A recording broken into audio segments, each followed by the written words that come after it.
Let's make kulikuli, my people. You need roasted peanuts for this. So get your rock power blender and give the groundnuts a fine blend. Add a little quantity of chili and ginger, that's if you like. If you're using rock power, you should be done with this in 1 minute.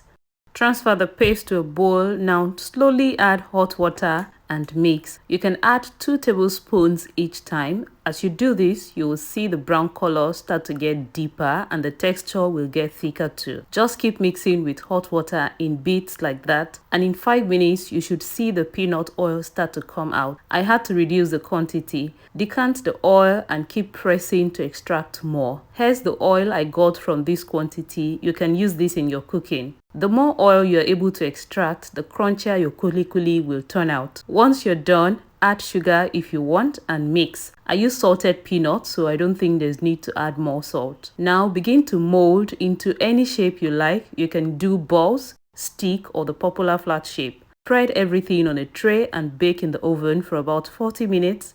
You can also fry, but I don't think there's need to reintroduce the oil that has already been removed by frying again. After baking, you can dab with a paper towel to remove that oil. Let it cool and enjoy this super crunchy, delicious snack. Will you be trying this?